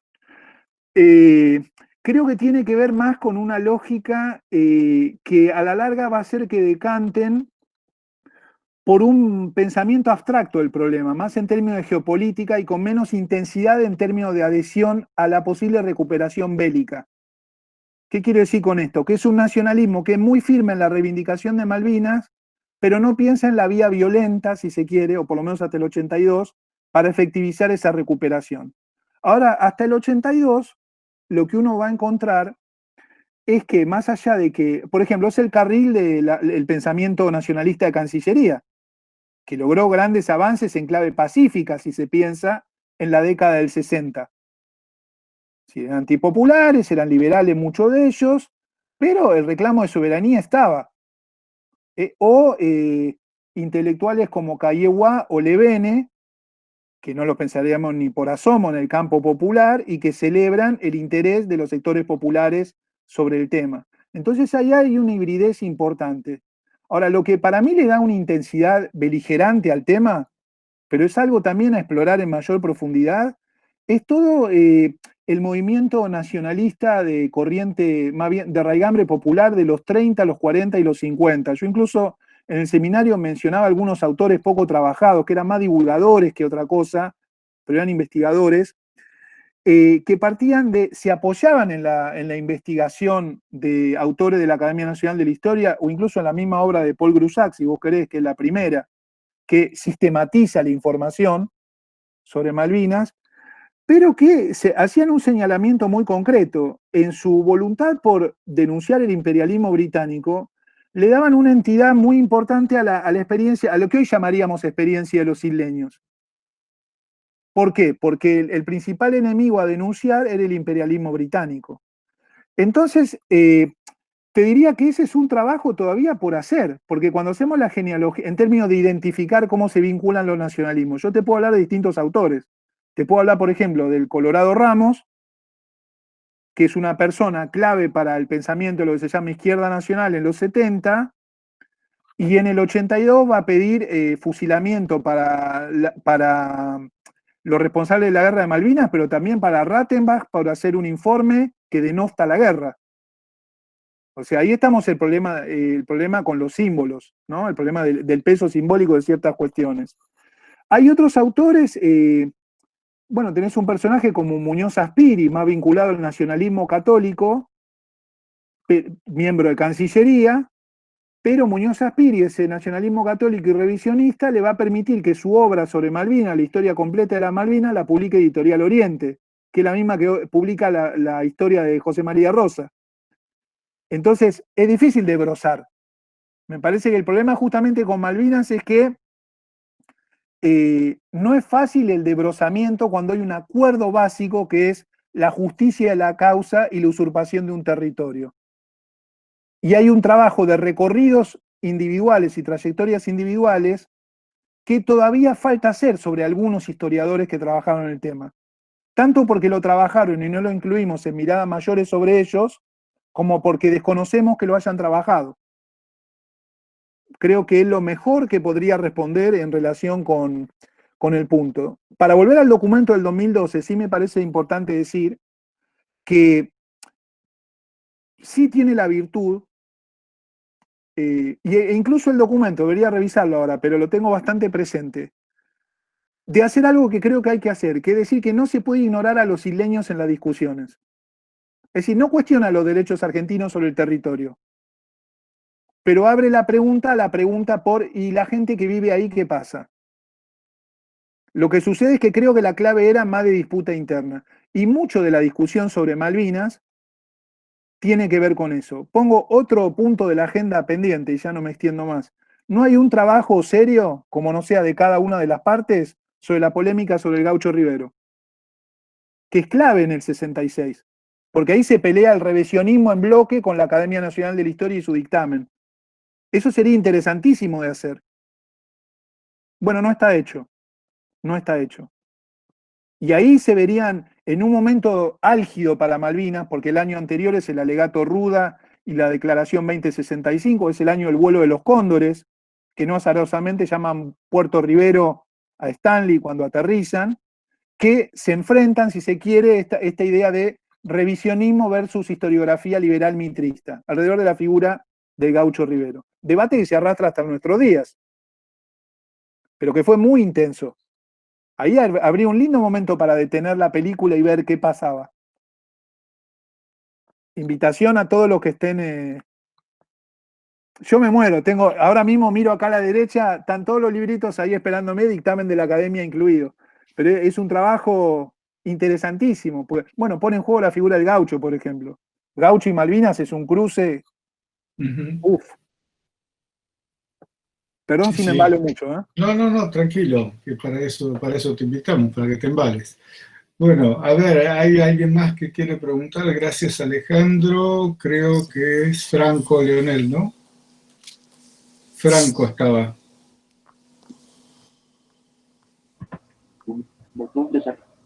Hola, ¿se escucha? Sí, hola Franco. Bueno, primero, muchas gracias, que la verdad aprendimos mucho en el seminario, cosas que la verdad me voy a llevar para siempre y me pareció una conferencia muy enriquecedora. En parte me respondiste algo que yo iba a preguntar, pero quizás ampliar el problema primero. Ante todo, mi pregunta iba por algo más político, que era cómo armonizar de alguna manera hoy, o quizás más en el futuro, ¿no? Cuando vuelva a plantearse el tema a nivel internacional, esa disputa geopolítica, ¿no? Por la soberanía territorial sobre Malvinas, que es Argentina, y al mismo tiempo con el derecho de los habitantes, ¿no? De las islas. Bueno, vos lo mencionaste, pero me parecía ahí también muy interesante por ahí para ponerlo en discusión, sobre todo porque uno escucha de Malvinas, ¿no? En los medios más profanos, más de divulgación, o en la escuela secundaria, y uno tiene solo la discusión entre Argentina o Falkland, que sería, ¿no? Ingleses que ocuparon la tierra la isla de Malvinas en 1833, y ahora sabemos que resulta la historia es mucho más, se retrotrae mucho más anteriormente, ¿no? Me parecía también esa como pregunta, cómo equilibrar, ¿no? Esos dos polos. Y también esto del tema de la patria, ¿no? Que me parece que está muy poco, tal vez, no digo no poco estudiado, sino que no aparece en los medios de comunicación, porque el término patria está de algún modo muy manoseado, por ahí es como algo que tenemos fijo, como una palabra que no se discute qué significa realmente, ¿no? ¿Cuál es la historia de ese concepto? Y yo pensaba, ¿no? Esto de lo sagrado, bueno, las Malvinas como algo sagrado era como la imagen de ese lugar lejano, ¿no? Que uno no termina de conocer, o que solo tiene la imagen, ¿no? Que ve en el mapa, ¿no? En esas 3, 4 islitas que uno no termina de saber bien cuántas son y cómo es. Y ahí me parece la última pregunta. En el presente, ¿es posible, ¿no? Uno ir a Malvinas, o es necesario hacer un trámite especial, ¿no? Yo digo por el tema de la ocupación inglesa. A ver, contesto rapidito lo último, voy a la intervención. Bueno, uno tiene que aceptar que le sellen el pasaporte para ir. Hay gente que justamente por esa cuestión patriótica tiene el prurito que no quiere que se lo sellen. Pero hoy por hoy la situación es esa. No está prohibido ir para los argentinos. Sí, tienen que sellarle el pasaporte, no hay que sacar una visa, nada por el estilo. Ahora, para la cuestión que vos planteás de la patria y demás, te escuchaba y se venía una imagen a mi mente, ¿no?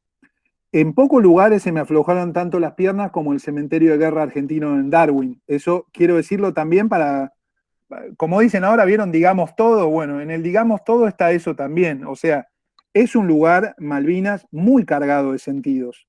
Muy cargado de sentidos. Justamente el trabajo es empezar a deconstruirlos y darles un sentido nuevo, un significado diferente, inscribirlos en otra lógica de alguna manera. Entonces, a mí me parece que lo que sobrevoló también a la intervención, esto de los derechos sobre el territorio, pero los derechos de los habitantes, ahí justamente es donde entran las contradicciones, si vos querés, entre el pensamiento crítico y el discurso diplomático. Yo les comentaba a los compañeros del seminario que tuve que aprender a decir habitantes para hablar de la gente de las islas, pues si digo pobladores o colonos, de algún modo estoy diciendo que fueron los primeros, porque fueron los que poblaron. En el discurso diplomático esos errores no se pueden, errores, por favor lo entrecomillamos desde ya, ¿no? Pero no se pueden cometer, porque hay una posición diplomática nacional detrás. Pero si uno hace procesos comparativos de ocupación del espacio, sobre todo para el Atlántico Sur, es inevitable que las preguntas aparezcan. Entonces, lo que yo también invitaba a hacer en el seminario era no perder de vista que la historia es un proceso, que la historia es dinámica. Entonces, ahora mismo que estamos discutiendo sobre Malvinas, yo no sé qué nombre se le va a poner a ese archipiélago y ni siquiera a este país que hoy llamamos Argentina dentro de 500 años. La verdad es que no lo sé. Sé que los procesos históricos son dinámicos. Y sé que, entre otras cosas, una crisis como la que atravesamos revela la fragilidad de las construcciones estatales también. Por eso hay distintos grados de aislamiento y de respuesta estatal a ese aislamiento, por poner un simple ejemplo. Entonces, Malvinas también es una interpelación a que lo que cacareamos cuando cacareamos, bueno, sí, dije cacareamos. Lo que cacareamos cuando hablamos de las distintas escalas, niveles de análisis, diferentes temporalidades, lo apliquemos también a aquello que nos complica. ¿Qué emerge de eso? Y probablemente emerja una historia diferente.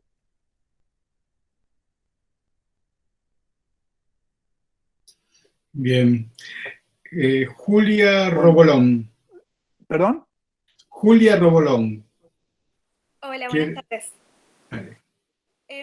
Yo hago una pregunta más referida a tu rol como docente. Si no me equivoco, al principio Darío comentó que eras docente del Colegio Nacional, el Nacional de Buenos Aires. Sí, sí. Yo creo que en mi experiencia personal y mi experiencia, digamos, por el ámbito secundario, es que el tema Malvinas es un tema que interpela y mucho Sí. a los jóvenes, siendo en mi caso uno de los que más llama la atención y interesa de alguna manera a un público de 17 años, 18 años, como algo que no sucede con otros periodos y que evidentemente tiene una fuerte carga en la construcción de una nacionalidad, de una patria y de una idea de... no sé muy bien, digamos, cómo decirlo, pero convoca mucho. Sí. Y evidentemente es un tema que está muy recortado a la guerra y a los soldados y los veteranos y los héroes. De hecho, en todos los actos que... Yo soy de Funes, una ciudad de al lado de Rosario, y hay un cuerpito muy chiquito de veteranos que está presente en todos los actos de Malvinas todos los años y es la única intervención que se hace muchas veces. Sí. ¿Cómo hacemos para que en el colegio un tema que convoca tanto pueda llevarse a más planos, no solo a la guerra, sino a cuestiones que discutan lo que nosotros planteamos? Teniendo en cuenta que a lo mejor nuestro nivel de conocimiento es diferente al de un estudiante secundario, pero que no deja de ser importante introducirlos en el debate político, los conflictos en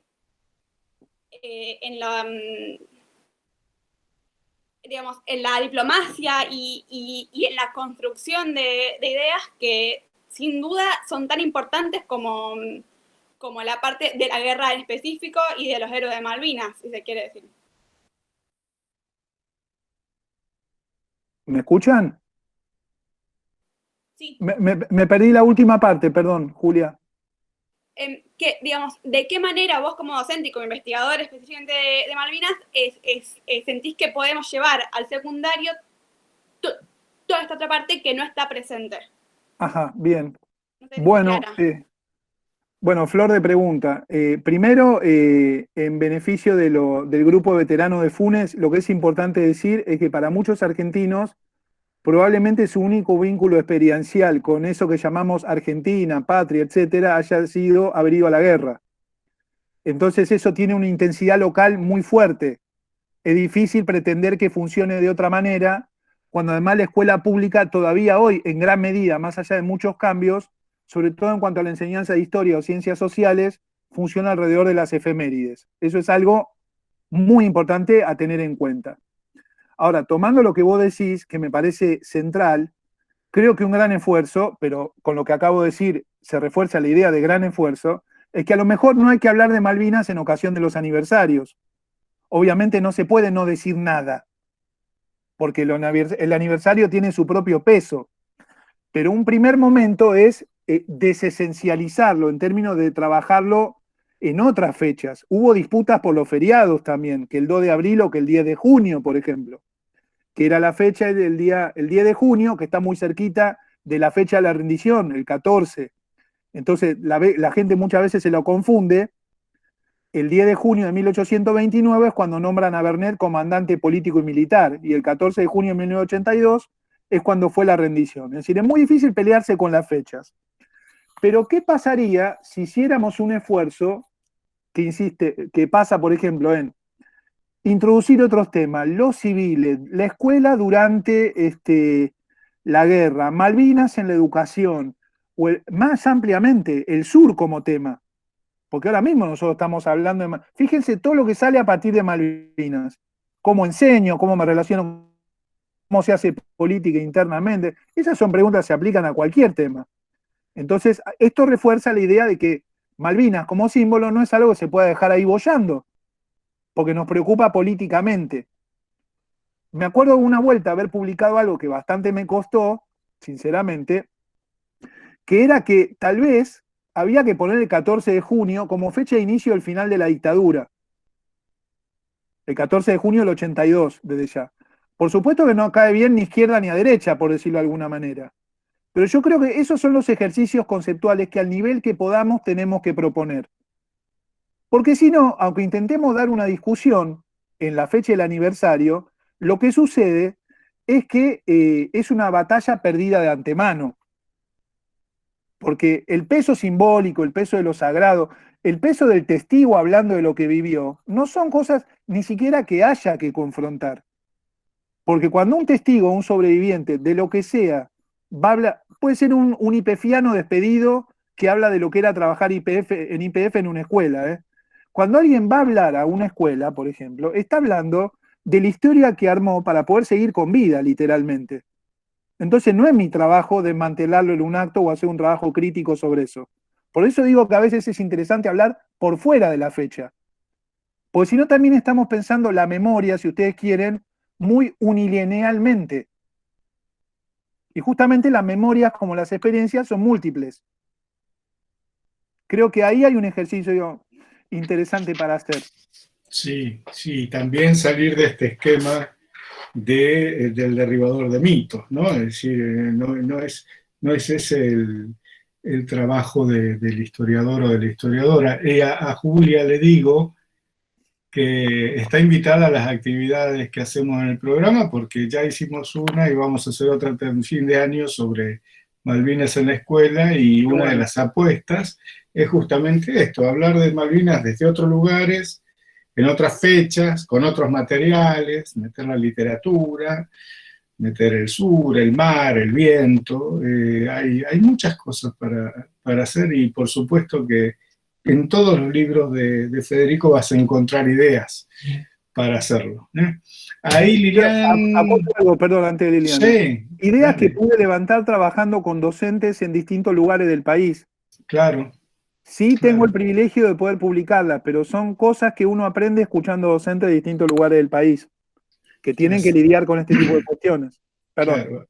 No, está muy bien, ahí está contado, pero evidentemente es importante que lo digas porque surgen de esto que vos haces muy bien, que es escuchar, ¿no?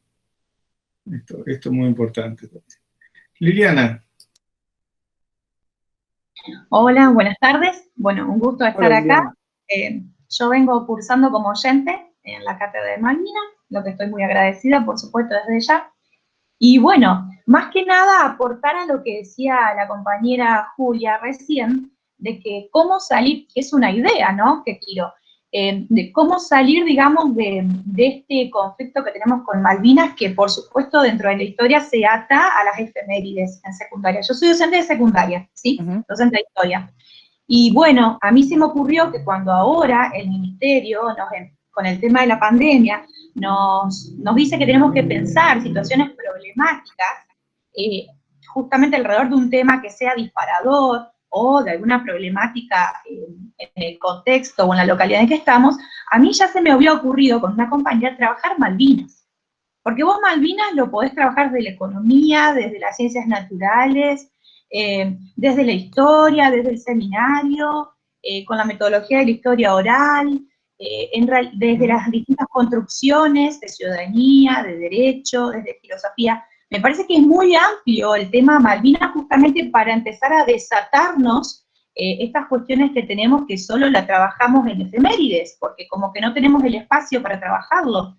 Y me parece que la oportunidad que nos están dando de elegir temáticas que sean transversales a todas las materias, ¿sí? Y que lo podamos trabajar a lo largo de un periodo como un cuatrimestre, o un trimestre, o a lo largo del año, creo que nos está dando la oportunidad de que por ahí estos temas, que son amplios, que llevan discusiones, y que son profundos, justamente para profundizarlos, ¿sí? Porque lo que no hay es una profundización en secundaria, me parece que es la oportunidad para empezar a pensar, por lo menos el tema Malvinas se me había ocurrido, como un tema transversal a muchísimas disciplinas, matemática, lengua y literatura.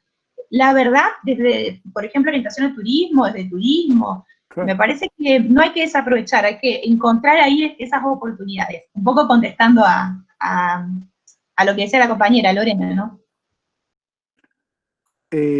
No, yo no puedo más que suscribir lo que acaba de decir Liliana. Creo que qué bueno lo del vaso medio lleno, pues la verdad que la pandemia nos tiene bastante hartos a todos, pero puestos a buscar temas transversales, sin duda, ese es uno. Me acuerdo cuando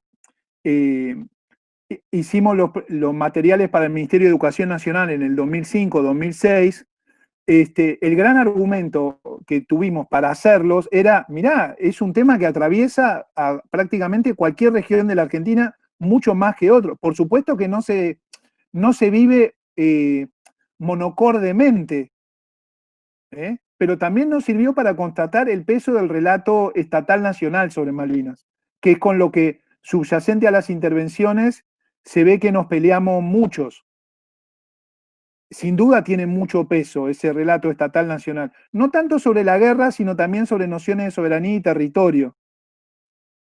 Creo que esa superposición es lo que vuelve complicado el asunto también.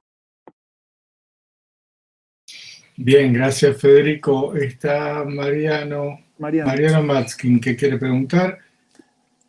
Buenas tardes, Federico. Hola. Una pregunta, cuando ya hiciste una reflexión al respecto sobre el vínculo de los isleños con el territorio. Sí. Hoy sobrevuela o muestra los dos polos como que son irreconciliables, ¿no? En la disputa de soberanía. La soberanía desde el punto de vista de la posición argentina y la libre determinación desde el punto de vista de los isleños. Sí. Hoy creo como que reconocer, lo digo entre comillas, un vínculo de los isleños para con su territorio es visto como un condicionante de la posición argentina para resolver la disputa. ¿Es posible, sin renunciar a nuestro reclamo, buscar un cierto grado de reconocimiento del vínculo con el territorio que pueda buscar una posición que no sea vista como un condicionante, sino como una llave que pueda abrir en el futuro, digamos, y resolver esta disputa? A ver, yo respondo aclarando que no soy experto, primero que no soy diplomático. Yo tampoco. Soy historiador y tengo mucha pena por todas las cosas que hicimos bien y la guerra del 82 arruinó. Entonces, en ese contexto pongo la respuesta.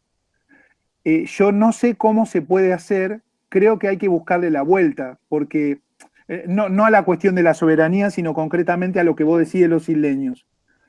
Porque la verdad es que lo que yo encuentro, teniendo el beneficio de haber estado en ambos lados, por así decirlo, es que el desconocimiento y el recelo mutuo son enormes a una escala macro.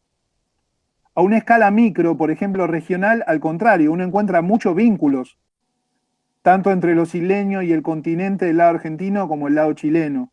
Entonces, un poquito mi argumento siempre es que para mí un cambio cultural importante en relación con el tema y probablemente el hallazgo de una salida creativa al conflicto, y por creativa es tan genérico como eso, creativa, es trabajar mucho más los puntos de contacto que los puntos de conflicto. Es decir, el punto de conflicto ya lo conocés.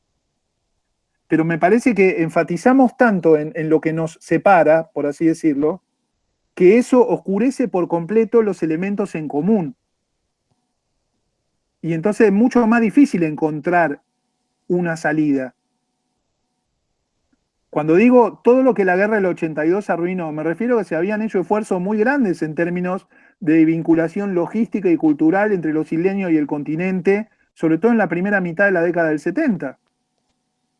Entonces, para volver a la idea de patria, nación y autorrepresentaciones argentinas, pues no me puedo meter con la de los isleños, algo que tiene de complicado estudiar la historia de Malvinas, sobre todo el periodo reciente, es que es estudiar los propios errores, si vos querés.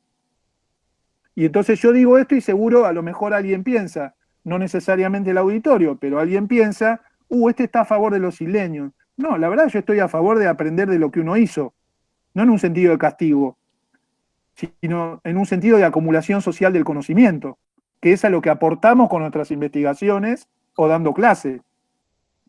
Creo que eso ya sería muy importante. Pero también ha habido una cantidad de situaciones políticas y militares en el medio que objetivamente dificultan eso. Entonces, es un camino largo a desandar. Yo le pongo incluso un ejemplo que no tiene que ver con la guerra. En el 2010 había una propaganda para mí preciosa en la televisión pública, que era hasta ingenua de preciosa, o a lo mejor era preciosa porque era ingenua. Era el reporte meteorológico transmitido desde Ushuaia y que se escuchaba en Malvinas, y decían, bueno, después del reporte en Ushuaia hace tanto, en Puerto Argentino hace tanto, ahora vamos a escuchar un tema de León Gieco y hoy a la noche vamos a escuchar un tema de los Beatles. Era así de pavo el asunto. 2 años después, para los Juegos Olímpicos del 2012, tal vez lo recuerden, la propaganda de la televisión pública era el atleta argentino entrenando, comillas, en territorio nacional. Obviamente estaba entrenando en Malvinas. O sea, ¿cómo puede ser un cambio tan grande conceptualmente en 2 años? Yo respondo, porque hay una adhesión ligera al tema.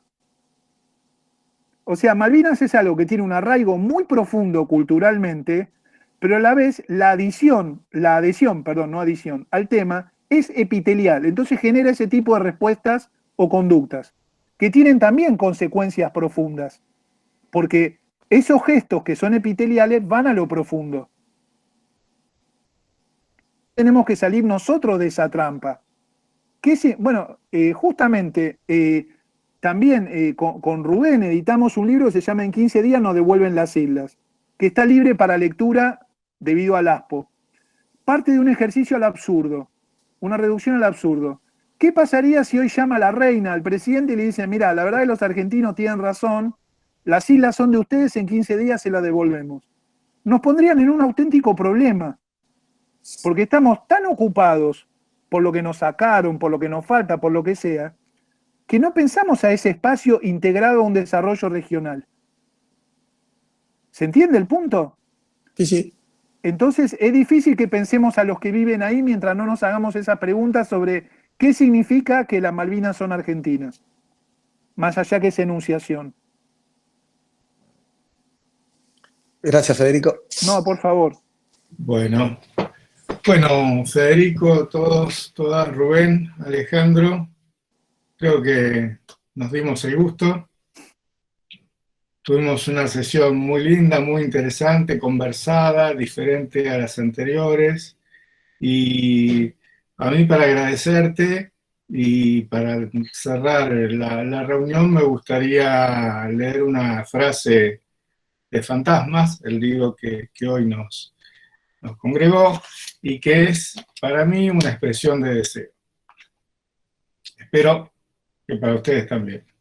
Federico escribió esto: escuchar en política, en historia, debería significar antes que nada eso, escuchar, y no estar esperando a que nuestro interlocutor termine de hablar para decir lo que de todos modos queríamos decir.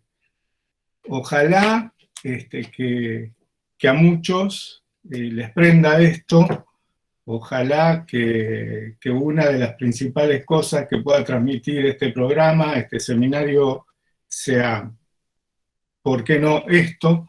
Lo importante que es escuchar, lo importante que es tomarse un tiempo para pensar, y sobre todo de no estar ya de antemano decidido a qué es lo que uno tiene para decir y que el otro sea un partener, ¿no? Un simple compañero de baile. Para mí esa frase resume mucho del modo dialógico en el que hay que hacer ciencia, en el que hay que hacer política, en el que hay que hacer diplomacia, en el que habría que hacer periodismo y tantas cosas. Gracias, Federico, sos siempre bienvenido. No, bueno, gracias a ustedes. Vuelvo a pedir disculpas si a veces soy muy enfático, pero es mi forma. Me disculpo por ella si a veces me excedo o algo. Muchas gracias por la atención. Bueno, muy amables a todos y a todas. Los esperamos el lunes que viene con la visita de Carolina Martínez, que nos va a hablar del viento y de las Islas Georgias. Wow. Chao. Hasta la próxima. La sándwich también. Chao.